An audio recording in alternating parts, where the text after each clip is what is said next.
When Wu Tai proposed to Su Yun, she set one condition: no housework. Wu Tai readily agreed. The proposal took place with a grand gesture. He organized a large event at a resort on the outskirts of town, inviting friends and classmates. Heart-shaped candles were lit, rose petals scattered, and amidst the cheers, Wu Tai kneeled on one knee, opened a box with a diamond ring, and said, "Su Yun, marry me." Everything was just like a scene from a TV drama. Even though this tactic was cliché, the women present were still moved to tears, their eyes shining with excitement. One girl, who had never been in a relationship, even started crying. Flashes went off continuously.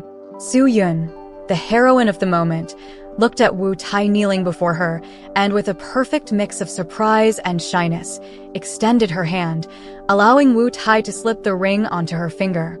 But amidst the applause of the onlookers, before the obligatory kiss, she declared, "I need to make it clear first. After we get married, I absolutely will not do any housework."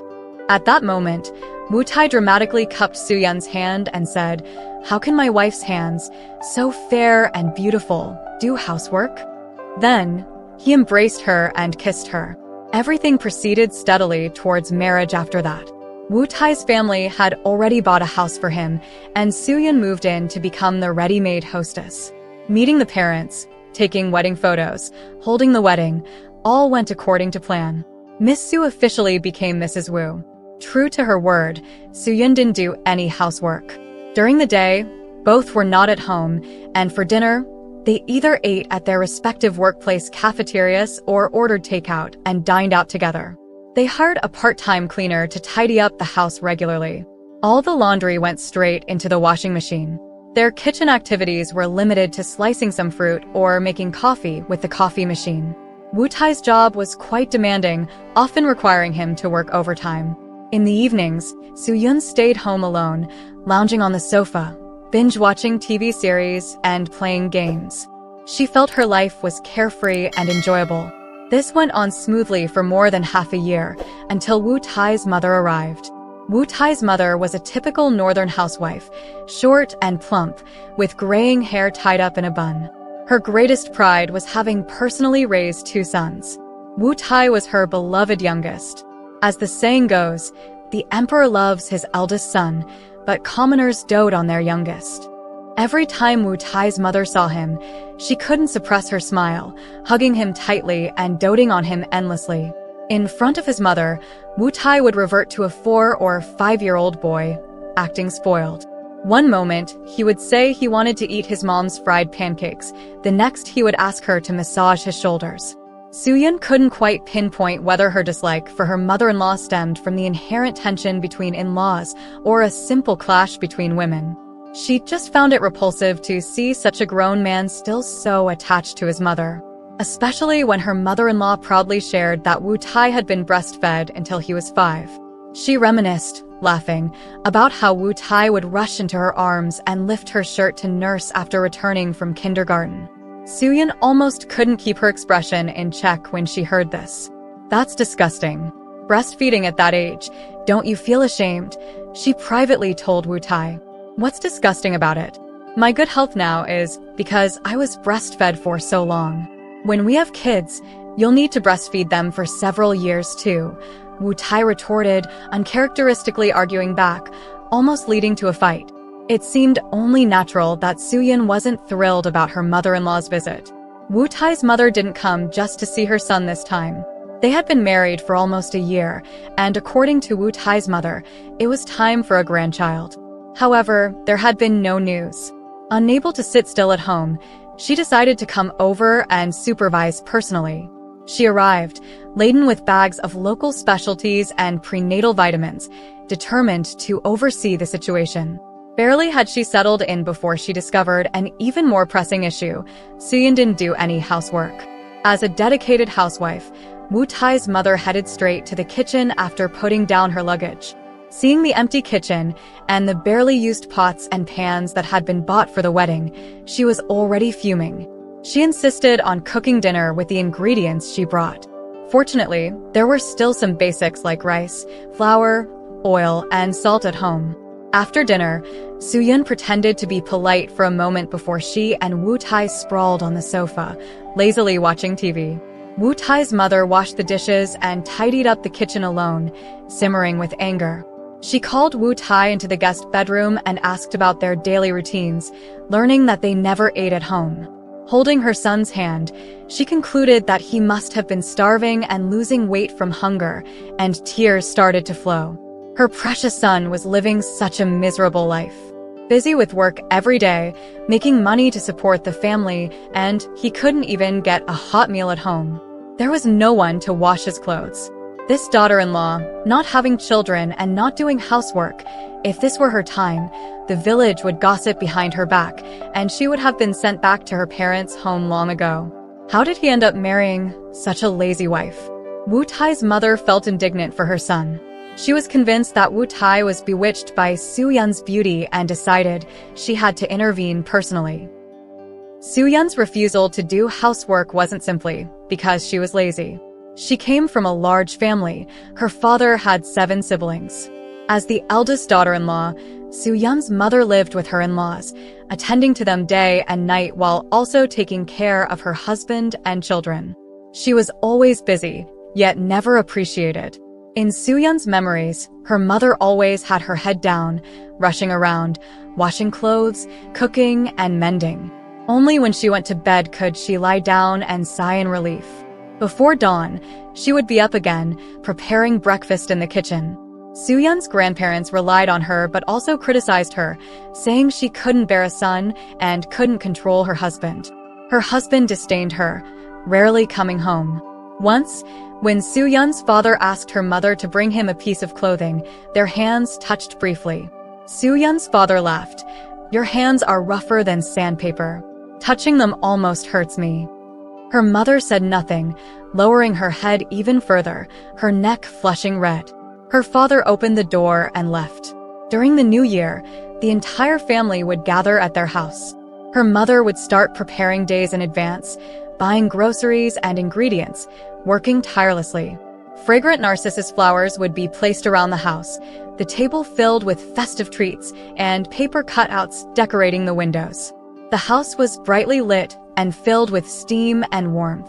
Uncles, aunts, cousins would arrive one after another. Grandparents, dressed in silk coats, beamed with happiness, looking like venerable elders. Everyone chatted, ate, and watched TV, laughing and talking. Children screamed and played, running around the house. And her mother? Her mother was in the kitchen, busy preparing the New Year's Eve feast. By the time she brought out the last dish, everyone had often been eating for over 10 minutes. She would wipe her hands on her apron and sit down awkwardly, taking a few bites of food. When it came time for toasts, everyone was polite. An uncle would raise his glass. "Sister-in-law, you've worked hard. We toast to you." Others would echo this sentiment. Her mother would nervously take the drink, sip it down. Everyone would come over to toast her. Even her father would pour her a glass. This was the one moment all year when she felt noticed.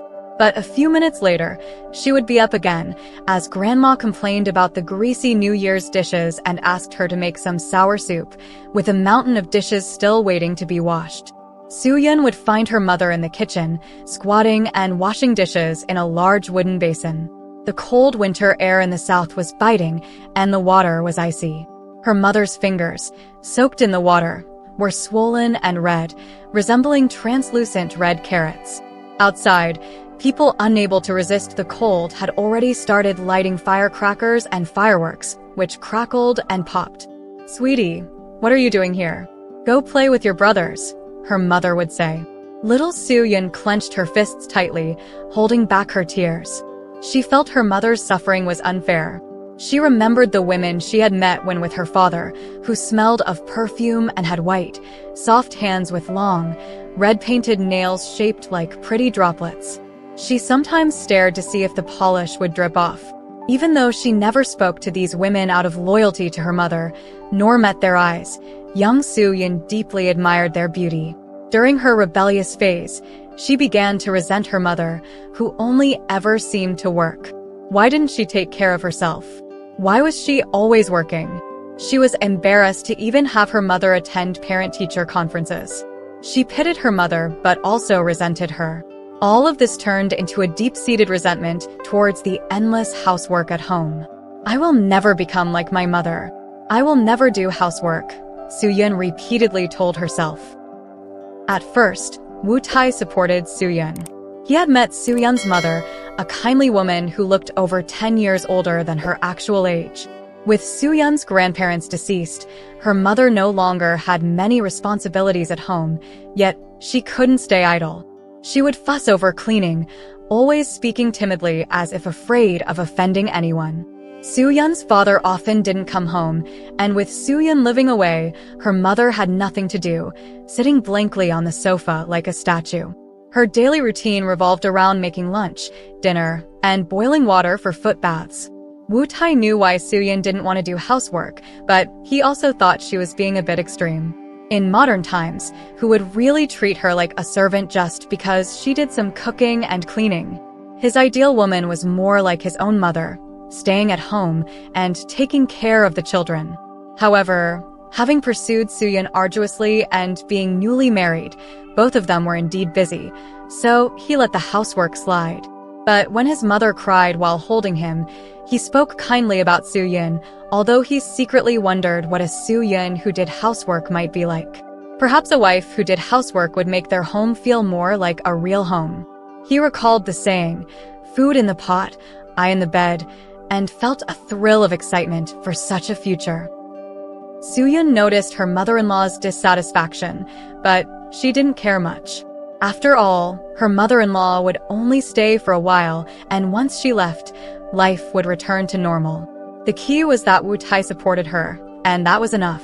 In college, wasn't he the one who followed her around like a loyal puppy? It was precisely because of this that she finally agreed to be his girlfriend. Now that her mother-in-law was here, they would have to eat at home every day. If she wanted to cook, she could, but Soo-yeon would not help. Her mother-in-law didn't say anything unpleasant directly to her face at first. There weren't any major conflicts in the first few days. However, when the part-time cleaner came over on the weekend, her mother-in-law immediately sent her away. "For such a small house, you need a cleaner? That's such a waste of money." "I'll do it," she said, bringing out a basin of water and a chair to stand on to clean the windows. Her plump body wobbled on the chair as she reached up to clean the upper panes, humming all the while. Soo-yeon felt a pang of guilt but remained seated, scrolling through her phone, waiting to see how Woo-tae would handle it. From his spot at the computer where he was working overtime, Woo-tae called out, "Mom, what are you doing? Don't hurt yourself.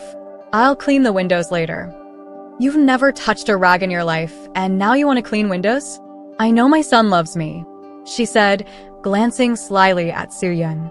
Seeing that Soo-yeon still hadn't reacted, she spoke up directly. "Soo-yeon, can you change the water for me?" Soo-yeon didn't get up and instead called out, "Woo-tae." Woo-tae replied from the study, "Sweetheart, I'm really swamped right now. Can you help out this once?" He grinned sheepishly.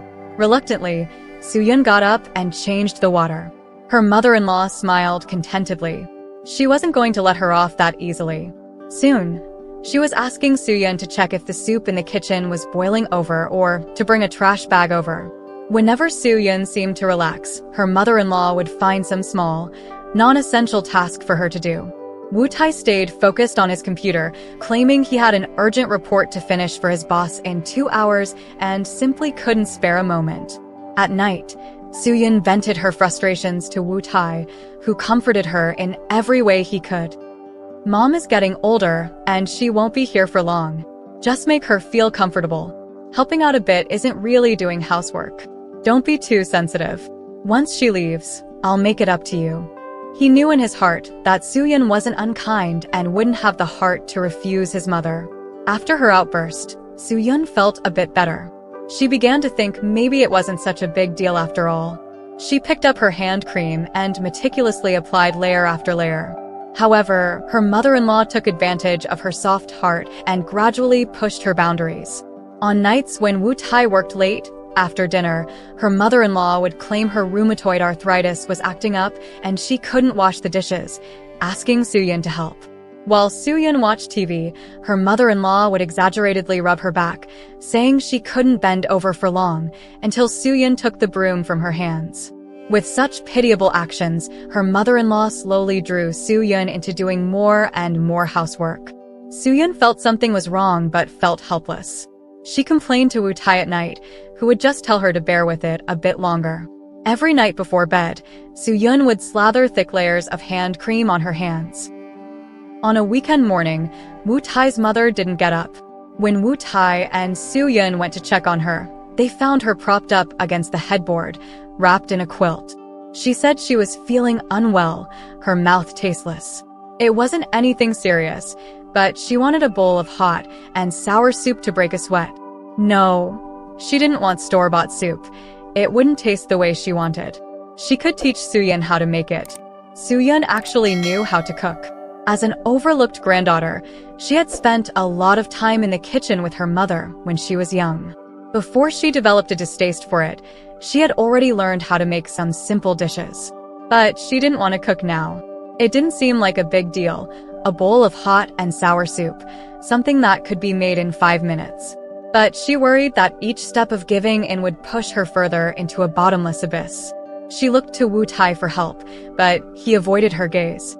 He turned his back to her, ignoring her plea, tenderly holding his mother's hand and resting his face against it. Woo-tae's mother also didn't look at Soo-yeon, her other hand gently stroking her son's hair. Woo-tae wasn't going to help her. At this moment, he chose to be his mother's son rather than Soo-yeon's ally. She had to face this situation alone. The feeling of isolation made her nose sting with the threat of tears. For a moment, no one spoke. The room was silent except for the soft jingling of Woo-tae's mother's silver bracelet. Soo-yeon took a step back, lowered her head, and in a dry, hollow voice said, "I can't do it. Woo-tae, you learn how to make it." Woo-tae's outburst far exceeded Soo-yeon's expectations. His face flushed red, and angry words poured out of his mouth like a flood. "It's just a bowl of soup. My mom is like this, and you treat her this way? I'm telling you, Soo-yeon, stop being so pretentious. What kind of wife can't do anything? It's my fault for spoiling you like this." Soo-yeon had never seen this side of Woo-tae before. Under his barrage of accusations, she slowly crouched down, curling up, hugging her arms, as if this could protect her from his fury. It was a posture she had seen her mother adopt countless times before. "Please stop. Please stop," she cried silently in her mind. Suddenly, she realized how to make it stop. She knew that just one sentence could shut the floodgates. "I'll do it," she whispered.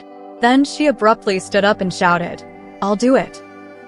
Soo-yeon was in the kitchen chopping vegetables, the exhaust fan roaring above her, yet she felt an overwhelming silence. She thought of her mother, remembered her busy figure in the kitchen, and softly called out, "Mom," as she started to cry. She didn't know if she was crying for her mother or for herself. Through her tears, the knife slipped. Before she even felt the pain in her finger, the cutting board was already smeared with blood. "Does this mean I don't have to do chores anymore?" was the first thought that popped into her mind.